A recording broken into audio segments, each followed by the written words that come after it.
This man killed and ate thousands of people over a 25-year period before he was caught. My name's Emma and I'd like to tell you the story of Sawney Bean.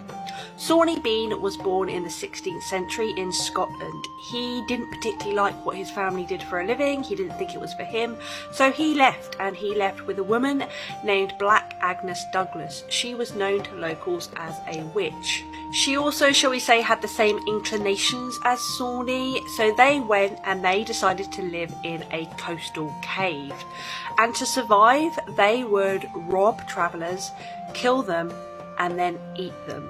As I say, they did this for over 25 years. They had 14 children and 32 grandchildren that were the product of incest. Their clan would come out at night and stay in the cave by day, so that's how they kind of went undetected for a very long time.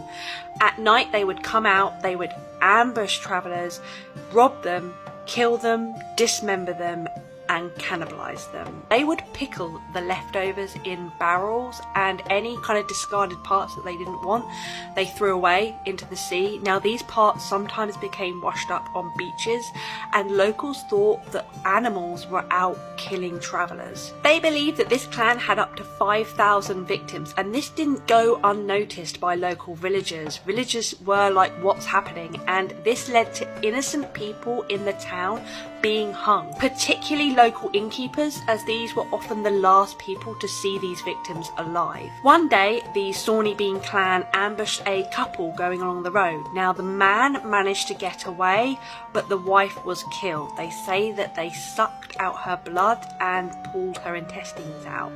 The man managed to get to town and report it.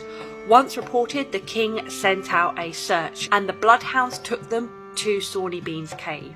Sawney Bean and his clan were arrested and they were executed without trial. The men and boys of this clan had their bits chopped off and thrown in the fire. They were then left to bleed to death. The women watched all the men and boys died, and afterwards they were burnt at the stake. That's the story of the Sawney Bean clan. If you like my content and you'd like to hear more true crime stories, please remember to like, subscribe and comment, and I'll see you in the next one.